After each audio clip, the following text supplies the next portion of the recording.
Jordan. My dad escaped from Syria to Jordan in 1988. My dad was a math professor, and he was kind of activist in certain parties that are not, let's say, they are not loyal for Al-Ba'ath party, the ruling party in Syria, and he was Sunni and not Alawite. And as Hassan implied, Alawites, you have a lot of sectors in Syria, Shiites, Alawites, and the Alawite sector was ruling in Syria. The president was Alawite. So everybody who is part of that sector, he's allowed to have a lot of privileges, like work in the schools in the city, where you have all the infrastructure and everything. And those who are not loyal to the Al-Ba'ath party and not Alawites, they are exiled to the north of Syria, northeast of Syria, where ISIS now is located. This area is completely not developed. People are, people like Bedouin people, tribes, they escape from that area to go to the cities. So it's completely isolated, not developed, and a lot of, it's not civilized basically. So my dad was sick of that, and every time, because he is not Alawite, so he was always asked to join the military, what we call that substitution military services. Like every time he finished, they call him back. And so he was not able to establish a life. So he escaped from Syria to Jordan, and I was born in Syria with my brother, and then we moved with him, with my mother, to Jordan in 1994. And I lived there. And every time I go to Syria, we used to visit Syria. My dad never visited Syria. But every time me and my mom and my brother go to Syria, every single visit, we are interrogated at the Syrian borders, every single time. Like they detain us for hours, questioning us, why your father not here, why father not there, and then we have to pay them money, and they let us go. And that replicated every time, every year. Until the Arab Spring happened, and our hopes went really high, like we want to get rid of this brutal dictatorship that lasted for 30 years in Syria. 30 years. The constitution, imagine a constitution can be changed in a matter of 30 minutes. The president, Hafez al-Assad, died in 2000, and the constitution addresses the president age should be not less than 45. And his son, Bashar, at that time was 34 years old. In a matter of 30 minutes, the whole constitution, the constitution of the whole country was changed. The age was changed to be exactly 34, exactly as the age of his son, and he became president. And every 7 years you need to do election, which is fake election. It's actually questionnaire, it's not election, because the elections are, do you want Bashar al-Assad to be a leader? Or do you have yes and no?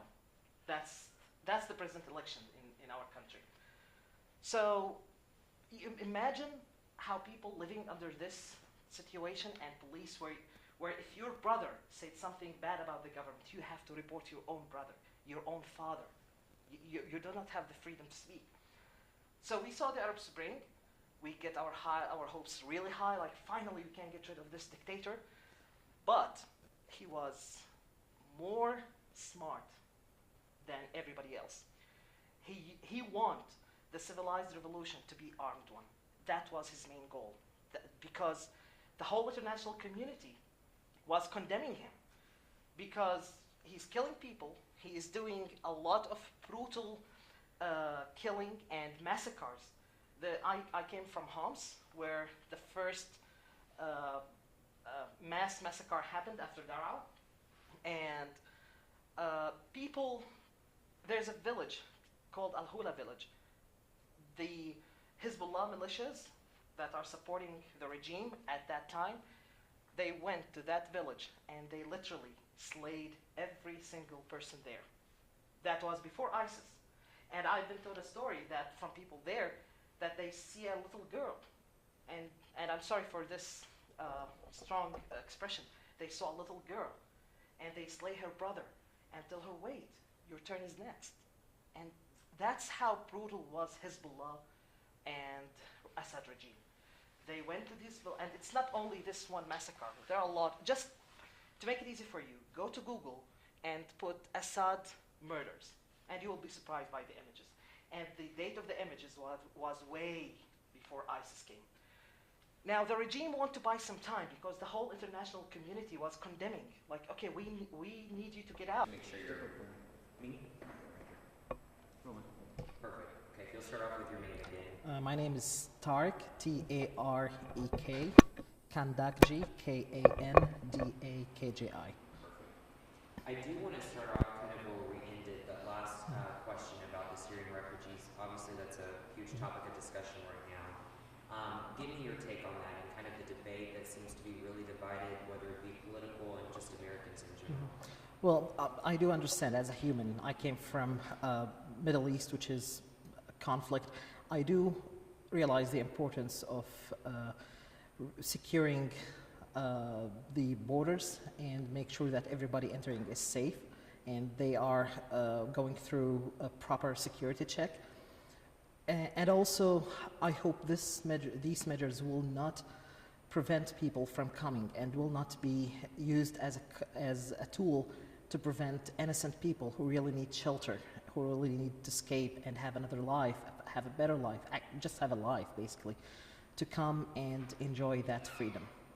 Do you think that that's kind of getting lost as we get into this debate, as Audra pointed out within this political season and that rhetoric that's going on? Yeah, maybe, yeah. Unfortunately, some people, which are just a low, very small group of people, they might take it that way. They might take it the wrong way, and we should look everybody. And the majority, and fortunately, the majority of the people are actually realizing that we do not want to block these people, but we need just to make sure that they are safe and they came from safe background. What do you want people to know about refugees in general, people from Syria, such as yourself, that you're getting your PhD, you work part-time with the city, you're making your life here in the U.S. What do you want people to know about you? I want the people to know that the refugees are helpless, they are desperate, and the majority are families. It's not like what the most of people think, that the majority are just males or strong males. No, the majority of people who are escaping are desperate families looking for the slightest, the smallest opportunity to have a life. Does it also make it difficult to, as you live in Texas and you hear the governor just this week saying that people not accepting Syrian refugees, does that make it hard for you at all? Well, because I understand that it's for security measures, I read the letter, I saw the letter online, and it doesn't imply that we need to block the Syrians. It implies that we need to improve the security measures. That's what I took from it. I hope that the majority of people will take the same message I took, and make sure that, no, these measures are to increase the security, to increase the background check, and not to block people and prevent them from having a life.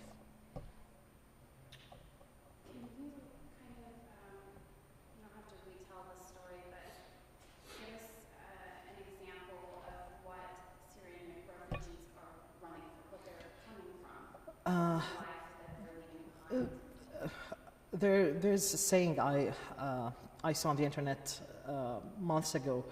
A person who risked his son or daughter to go through the sea, they must have been escaped from a much greater danger. Basically, the Syrians are escaping from scattered, demolished houses, from scattered families. Nothing now, like very small part of Syria is still the same. Everything else was swiped down, like nothing is safe. So most of those people, they lost their houses, they lost the majority of their families, and they just want to survive. And when they go to the refugee camps, unfortunately, they suffer from lack of services, they suffer from freezing to death. Like I've heard about cases that young children died from the cold, from the heat because most of the refugee camps are in the desert or in the isolated areas. So they suffer both in Syria and when they escape outside Syria. That's why they seek to go to Europe and United States because the measures, the humanity measures, they treat people with humanity more than any other nations. So that's the situation they are escaped from. And as you said, according to you, that people there in Syria, you said people are living in terror. Absolutely, every day, every single day in Syria is terror. Every single day, because you don't know when a barrel bomb from the regime airplane is going to strike on you, or a new rockets from Russia are coming, or any other kind of destruction can happen to you. They do not have electricity, they do not have water, they do not have heat, so they live in complete miserable life, and they lack stuff we consider here in the United States as major and basics for our living. And they consider it as something like really big, and it's a dream to have it, like luxury. With every race, religion, socioeconomic section, everything, even in careers, there are those people who create a bad image, and everyone has prejudice against those people because of the few bad eggs. Mm-hmm. How can we get past people being prejudiced against Syrians coming to the United States? I think you need to look deep in your heart. You need to seek the human in yourself, because anybody who has a single part of humanity, he will understand that I shouldn't judge your whole group because of you. This is not how the United States was built. This is not how the great United States was established. It was established on, no, we deal with everybody individually. We care about them. Even in the asylum process is individual process. They do not just grant asylum for Syrian because you are Syrian. No, you have to go through interview, as Hassan said. You have to go through intensive interview and expert people actually interviewing you, not just anybody. Expert in psychology, expert in politics and history. So we should stop of treating a whole group of people because of some mistakes. And this is, I think, part of humanity itself. We have to go deep, look at our hearts, look at our human souls, and which is the image of God, basically. And if we saw that, we know that we shouldn't treat people based on majority, based on very minority. And statistics actually, if an alien came to the world and he collected, let's say, 2 billion soil samples, and he found only in 1 million sample of this high salinity, and he went to his home planet and say, oh, the Earth's soil is very saline, they will laugh at him. Like, come on, you collected 2 billion samples and only 1 million show high salinity, and you judge the Earth's soil as saline soil. So we should look scientifically and humanly to this, and we should consider everybody as individual person with his own entity and deal accordingly. I asked Ayman, the Iraqi student, if he would be willing to share the story with me, and he was hesitant because he has hopes of going back to Iraq, so he was kind of afraid to say anything that might hinder that process. Are you afraid at all of speaking out against Syria or saying anything bad? No, because now it's a matter of bloodshed. So you see a criminal and you see a victim. If you do not go to the side of the victim, then you are a hypocrite. And even before I came to the United States, when I was in Jordan, we were always demonstrating against the regime. So basically, I have hopes that if I will go back to Syria, I will go back for a democratic country, with a free country, where I can practice my knowledge I gained from the United States and help to build my own country which based on freedom, secular and democrat. That's what I want.